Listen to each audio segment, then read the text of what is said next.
అక్కడి నుంచి రైని పారిపోద్ది, మళ్ళీ రైమని అక్కడికి వెళ్ళిపోద్ది. దాన్ని ఏమంటారు చెప్పండి?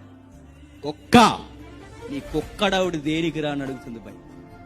కుక్కలే తిరుగుతాయి అటు ఇటు అటు ఇటు, ఏదో పని ఉందనుకో, దానికి ఏం పని లేదు, దానికి తినదు అరక్క. చెప్పండి, అలా పరిగెడుతుంది, ఇలా పరిగెడుతుంది, అలా పరిగెడుతుంది. దానికి నీకు పెద్ద తేడా ఏమన్నా ఉందా? పని లేని కుక్క ఎలా తిరుగుతుందో చెప్పండి.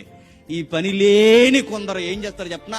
పని పాట లేక బాధ్యత అబ్బక చెప్పండి, అటు ఇటు బైకులు రై రై రై రై వీటికి మళ్ళీ పెట్రోల్ కొట్టి డబ్బులు ఉండి వాళ్ళ నాన్న జేబులో తీయాలి. ఇందులో వీళ్ళందరూ ఎంత సీరియస్ గా తిరుగుతారు చెప్పనా? రై అని వెళ్ళిపోతారండి బండి వేసుకుని. మరి రై అని మేము అనుకుంటాం, ఎవరినైనా పేషెంట్ కానీ తీసుకెళ్తున్నారు అనుకుంటాం.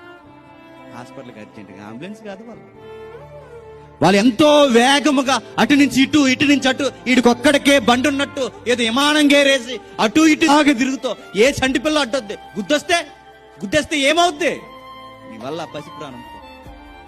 ఏమన్నా ఆలోచిస్తారండి? వేగంగా తోలేసో దింతుకురెంత ఎలా తోలుతున్నావంటే ఆ తోలకాను చూసి ఆవిడ పడిపోలేట ఎవరో మాట.